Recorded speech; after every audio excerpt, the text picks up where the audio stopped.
কিছু পাগল খাইলে খায় না খাইলে নাই, কিছু পাগল আছে খাইলে খায় না খাইলে নাই, রাস্তায় চলাফেরা করে মাথায় জট চুল। দেখলাম যে তারা মাথায় পাগড়ি পরে এই পাগলদের চুল কাটা, পাগলদেরকে চুল কেটে দিয়ে মুন্ডন করে দিচ্ছে। তুমি আমার চুল কেটে দেওয়ার মতো দুঃস্বপ্ন তুমি দেখতে পারো না। এই স্বাধীনতায় আঘাত যারা করেছে তাদের বিরুদ্ধে আইনি অ্যাকশন দরকার আছে। কথা বলে ঠিক কিনা বলেন? সব পাগল পাগল না, কিছু পাগল এমনও আছে যারা আল্লাহ নবীর প্রেমে দেওয়ানা। কিন্তু পাগলগণ, আল্লাহর ওলিগণ, তারা দুনিয়ার মুখাফিক্কি নয়, আল্লাহর মাহবুব বান্দাগণ। আজকে আমার সমাজের মধ্যে এই পাগলগুলোর ধরে ধরে মডেলিং করতেছো, তাদেরকে কিয়ং বানাইতেছো, কিন্তু পাগল তো তোমার কাছে খাবার চায় না। আল্লাহ আল্লাহ তুই দেখিস, আল্লাহ তুই দেখিস। আমাদের দেশে যারা পাগল ধরে ধরে মাথার চুল কেটে দিতেছে, এদের পরিচয়, এদের দলের নাম হবে খারিজি। ওমর, এদেরকে যেখানেই দেখবা এক মুহূর্ত দেরি করবা না, সঙ্গে সঙ্গে হত্যা করবা। আসসালামু আলাইকুম ওয়া রাহমাতুল্লাহি ওয়া বারাকাতুহু। যারা আমার এই ভিডিওটি দেখছেন দেশে ও প্রবাসে, সবাইকে আন্তরিক মোবারকবাদ। দর্শক শ্রোতা, আপনারা দেখেছেন যে একজন পাগলের ধরে জোরপূর্বক মূলক তার চুল দাড়ি কেটে দেওয়া হচ্ছে। যারা কাটছে তাদের মুখে দাড়ি আছে, মাথায় টুপি আছে, শরীরে পোশাক জুব্বা রয়েছে, অর্থাৎ তারা ইসলামী লেবাস পরে তারা মানুষের উপরে জোরপূর্বক মূলক তার ইচ্ছা স্বাধীনকে হরণ করছে। দর্শক শ্রোতা, এই বিষয় নিয়ে ইসলাম কি বলে এবং কি যদি কোনো পাগল ওলি আল্লাহর সাথে বেয়াদবি করে তার পরিণতি করুণ পরিণতি হয়, সেই বিষয়ে আজকে আপনাদের সামনে তুলে ধরার চেষ্টা করব। এবং কি এই বিষয় নিয়ে আহলে সুন্নাত ওয়াল জামাতের উলামায়ে কেরাম তারা মুখ খুলেছেন এবং কি জবাব দিয়েছেন। যারা আজকে তৌহিদি জনতার ব্যানারে এই ধরনের কাজ করছে, আসলে তারা কারা এবং কি এই পাগল সম্পর্কে কি বলেছেন, চলুন সেই ভিডিওটি দেখে আসি। বর্তমান দেখলাম, আজকেও নেটের মধ্যে দেখলাম, যাদের কোনো চিন্তা নাই, এক শ্রেণী পাগল বাংলাদেশে কিছু আলেম বাইর হয়েছে, তাদের নাম দিছে মুসলমান ইমান আকিদা রক্ষাকারী আলেম ওলামা, ইমাম আকিদা রক্ষাকারী কমিটি, তৌহিদি জনতা নাম দিয়া আমার সমাজের মধ্যে কিছু পাগল যারা দুনিয়ার কোনো পাগলামি করে না, দুনিয়ার কোনো সম্পদের চিন্তা নাই, দুনিয়ার মধ্যে তাদের বাড়ির চিন্তা নাই, গাড়ির চিন্তা নাই, নারীর চিন্তা নাই, রাস্তায় রাস্তায় ঘরে এই মানুষগুলোরে আজকে একটা জিনিস দেখলাম, পটুয়াখালীর জমিনে একটা পাগল যিনি সালাফরা অবস্থায় ছিলেন, নাম হচ্ছে সাদেকুর রহমান। এই পাগলটাকে নেটের মধ্যে দেখলাম, বাবা কিছুদিন আগে তার মাথার চুলগুলো কামাইয়া ফ্যান শার্ট পরাইয়া দিছে, তার গায়ের মধ্যে সুন্দর শার্ট লাগাইয়া দিছে। এই লোকটা কেউ খাবারও দেয় না, তাকে কি করেছে, পিটায়া পিটায়া হত্যা করেছে, তাকে ভালো মানুষ মনে করে। উনি রাতের অন্ধকারে ওইখানে যায়, যখন ব্যাটারি চার্জ দেয় অটো গাড়ির মধ্যে, এখানে যে বসে আছে অটোর চার্জ দেওয়ার যারা অটো গাড়ির মালিক, এরা চোর মনে করে, সন্দেহ মনে করে, এই পাগলটাকে পিটায়া চির বিদায় করে দিছে। জোরে বলো আল্লাহু আকবার। এ দুনিয়ার মুসলমান, গভীর মনোযোগ। তুমি ইমান আকীদা রক্ষাকারী, মানুষের জান নেওয়ার রক্ষাকারী হও নাই, তোমরা মানুষের জান নিয়ে খেলা করো। কিন্তু পাগলগণ, আল্লাহর ওলিগণ, তারা দুনিয়ার মুখাফিক্কি নয়, আল্লাহর মাহবুব বান্দাগণ দুনিয়ার কোনো মুখাফিক্কি নয়, দুনিয়ার জন্য তারা আসেন নাই। এই দুনিয়ার মধ্যে আছে আনাল হক মনসুর হাল্লাজের মতো, এই দুনিয়ার মধ্যে তার জীবন জৈবন, তার অঙ্গ প্রত্যঙ্গ সবই রব্বি কারিমের দান করে দিছেন। এই দুনিয়ায় তার বলতে কিছু নাই, সব কিছু রব্বি কারিমের বিলিয়ে দিছে। জোরে বলেন ঠিক কিনা? আর একটু জোরে জোরে চিল্লায় বলা যাবে না ঠিক কিনা? আমার বাবারা, আমার বন্ধুরা, আমি অত্যন্ত দুঃখ পাইলাম যে আজকে আমার সমাজের মধ্যে এই পাগলগুলোর ধরে ধরে মডেলিং করতেছো, তাদেরকে কিয়ং বানাইতেছো, কিন্তু পাগল তো তোমার কাছে খাবার চায় না, এই পাগলগুলো তোমার কাছে পড়তে চায় না, এই পাগলগুলো রাস্তায় পড়ে থাকে, পাগলগুলোর মানুষ কিছু সাহায্য করে, তাদের সাহায্য পায়, তারা খায়, যেখানে রাত সেখানেই কাঁদ, কিন্তু মডেলিং করতে যাইয়া তাদেরকে ডিজিটাল বানাইতে যাইয়া তাদের জীবন নিয়ে তোমরা খেলা শুরু করেছ। শুধু তাই নাই, তোমাদের কাছে একজন পাগল নিরাপদে নাই। আমি কথাগুলো বলবো, খেয়াল করবেন মুসলমান। যেখানে তুমি ইমান আকীদার দোহাই দিছো, সেখানে তোমার হাতে বাংলাদেশের একটা পাগল নিরাপদে নাই। তোমার কাছে আল্লাহর ঘর মসজিদ নিরাপদে নাই, তোমার কাছে আল্লাহর ওলিদের মাজার নিরাপদে নাই। কারণ যারা ইসলাম আনছে বাংলার জমিনে, এই বাংলার জমিনে যারা সত্য ইসলামের দাওয়াত নিয়ে আসছে, যারা সত্য ইসলামের স্লোগান দিয়েছে, সেই জমিনের মধ্যে আল্লাহর ওলিদের মাজারগুলো, আল্লাহর ওলিরা শুয়ে আছে, এই মাজারে তো বয়া তোমার কাছে খানা চায় না, তোমার কাছে কোনো কিছু চায় না। কারণ তারা দুনিয়ায় জীবিত অবস্থায় দুনিয়ায় আল্লাহমুখী করেছে মানুষগুলোকে, এখন ইন্তেকালের পরও মানুষগুলোকে হেদায়েতের দিকে ডাকছে। সেই মাজারগুলো ভেঙে গুড়িয়ে দিতেছ, এটা ঈমান আকীদার কোনো কাজের মধ্যে আসতে পারে না। জোরে বলেন ঠিক কিনা? সবচেয়ে বেশি খারাপ ওলি আল্লাহদের মাজার, ওলি পাগল, পাগল পর্যন্ত নিরাপদে নাই আমাদের দেশের। পাগল যেটু শান্তি থাকবে এটাও নাই। আশ্চর্য হয়ে গেলাম, ওলি আল্লাহ ঘুমায়ও সবচেয়ে বেশি খারাপ লাগছে মানুষ মৃত্যুর পরে বিচারের দায়ভার রব্বে কারিমের হাতে। আমার দেশের ঈমান আকীদার কিছু ভাইয়েরা বাইর হয়েছে, মরার পরে দায়িত্ব নিছে বিচারের, ঠিক কিনা? মরা পরে এরা ফেরেশতা জিগাইব কি অবস্থা। আগে আইব নুমান ফেরেশতা, এরপর আপনার কেরামন মুনকার নেকির ফেরেশতা আইব কবরে, সল জব হইব, রব্বে কারিম বিচার করব হাসরের ময়দানে। তা আমার অল পৃথিবীর ইতিহাসে কোথাও দেখি নাই যে মানুষ মারা গেলে কবর থেকে উত্তোলন করে তারে আবার পুরানো হয়। এটাও আমরা দেখলাম দুনয়ন ভরে, যেটা রাসূলের জামানায় হয় নাই, বর্তমান বাংলার জুমানি হয়েছে। তাহলে এই ঈমান আকীদার গ্রুপের হিংসুটে মন থেকে আমরা কেমনে বাঁচবো? জোরে বলেন ঠিক কিনা? নারে তাকবীর, নারে রিসালাত, আহলুস সুন্নাত ওয়াল জামাত। বাবার আমার, আজকে দেখা যায় মানুষের স্বাধীনতা বলতে কিছু নাই। কিছু পাগল খাইলে খাই, না খাইলে নাই। কিছু পাগল আছে খাইলে খাই, না খাইলে নাই। রাস্তায় চলাফেরা করে, মাথায় জটচুল।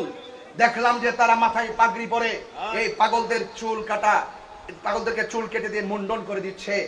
এরা সংবিধানের যে 32 নম্বর অনুচ্ছেদের মধ্যে আছে। আমি সেই দিন আমার লাইভের মধ্যে বলেছি যে তোমার ব্যক্তিগত চলার স্টাইল, আমি কোন পাঞ্জাবি পরবো সেটা আমার ব্যক্তিগত ব্যাপার। তুমি আমার পাঞ্জাবি খুলে শার্ট পরাইতে পারো না, তুমি আমাকে জোর করে শার্ট খুলে পাঞ্জাবি পরাইতে পারো না, তুমি আমার চুল কেটে দেওয়ার মতো দুঃস্বপ্ন তুমি দেখতে পারো না। এই স্বাধীনতায় আঘাত যারা করেছে তাদের বিরুদ্ধে আইনি অ্যাকশন দরকার আছে। কথা বলে ঠিক কিনা বলেন? সব পাগল পাগল না, কিছু পাগল এমনও আছে যারা আল্লাহ নবীর প্রেমে দেওয়া না। কথা বলেন ঠিক কিনা বলেন? এই জন্য দেখেন, এই সমস্ত লোকদের কাছে কবরের লাশ পর্যন্ত নিরাপদ না। কথা কোন ঠিক কিনা বলেন? লাশ কবর থেকে তুলে গায়ের মধ্যে আগুন ধরাই দিয়েছে। স্বাধীনতার ইতিহাসে এইরকম নেককারজনক ঘটনার অবতারণা হয়নি।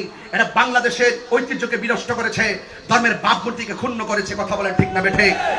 এজন্য একটা অন্যায় না, ওই সমস্ত মুখে মুখে লেবাসদারীদের মুখে আমরা ইসলামের বলি শুনতে শুনতে এতদিন পরে সাধারণ পাবলিকও বুঝতে পেরেছে একমাত্র সুন্নিরাই ঠিক।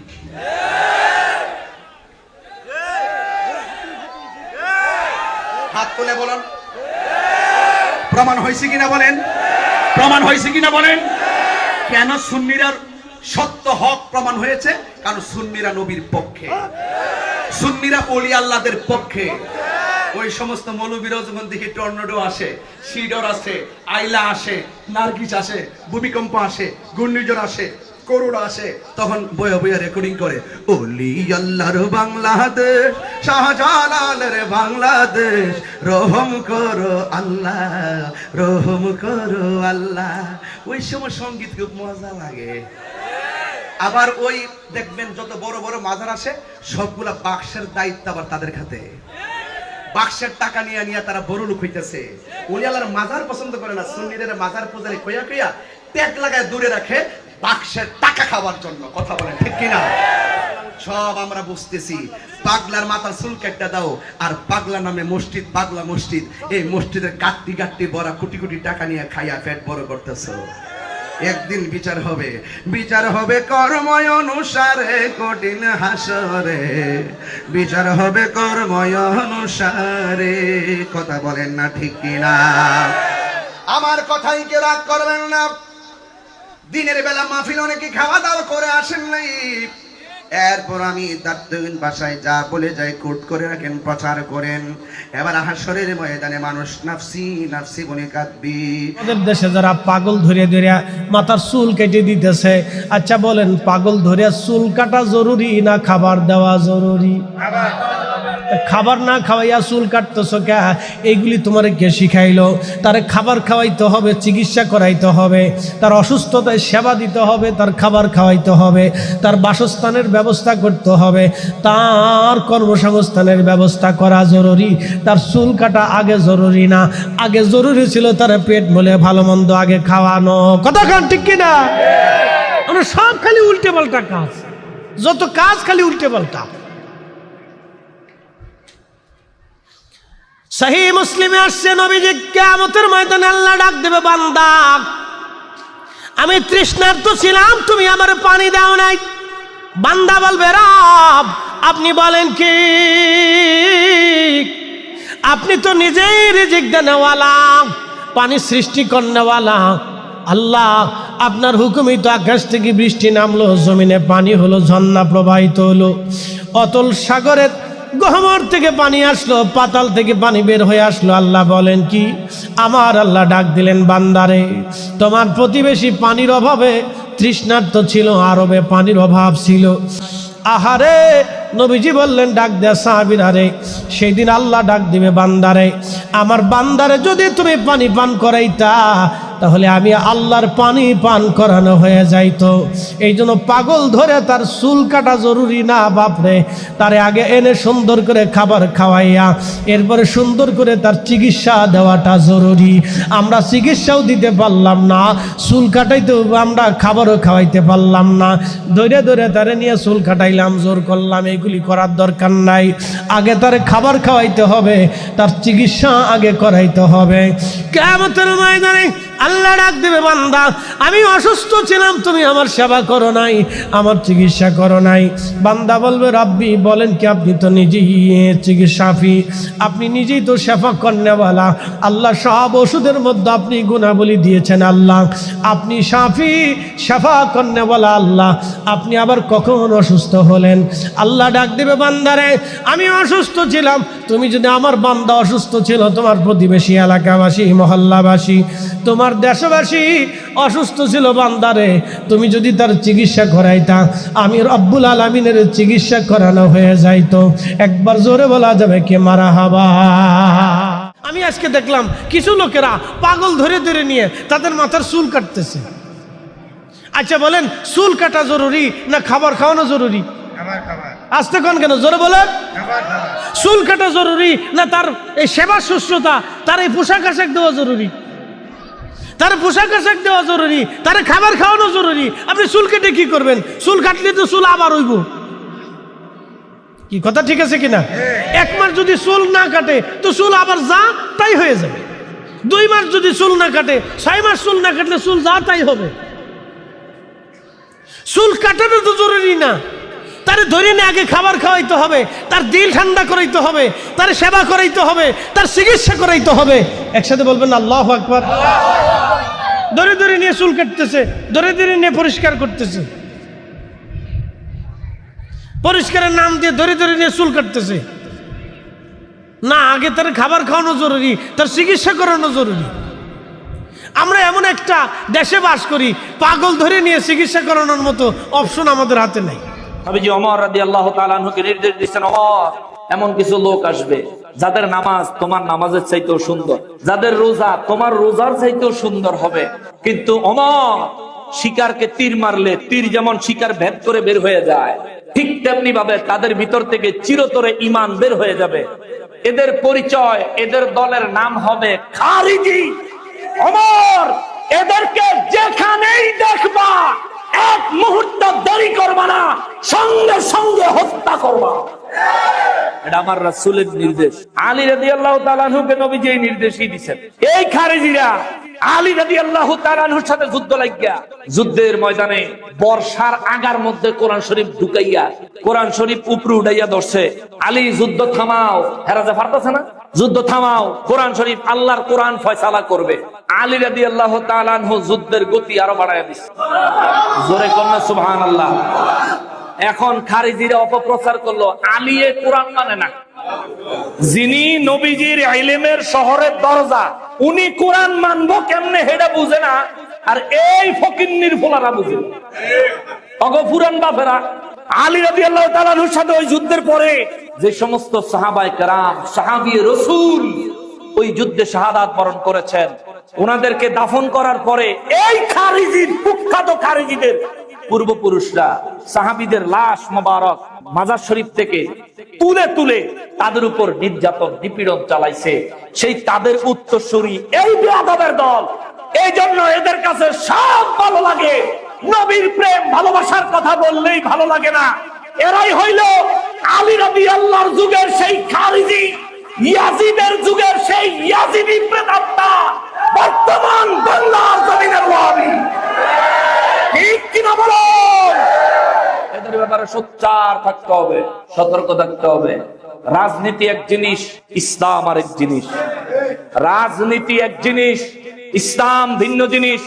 ইসলামকে যদি তোমাদের নোংরা রাজনীতিতে মিশাইয়া সাধারণ মানুষের মন জয় করার অপচেষ্টা করো, মনে রাখবা মানুষের থুথু নিক্ষেপ করা ছাড়া ভিন্ন কিছু তোমাদের নসিবে জুটবে না। ইসলামকে পরিপূর্ণ মানো। ইসলাম যেভাবে ডিমান্ড করে ঠিক ওইভাবে নিজেকে গঠন করো, নিজের দলকে গঠন করো। মানুষকে অত্যাচার করে নয়, মানুষকে মৃত মানুষের উপরে পর্যন্ত স্টিল রুলার চালায় নয়, হৃদয়ের ভালোবাসা দিয়া মানুষের প্রতি আচরণ প্রদর্শন করো। ঠিক কিনা বলেন? নবীর ভালোবাসা নিয়ে আচরণ প্রদর্শন করো।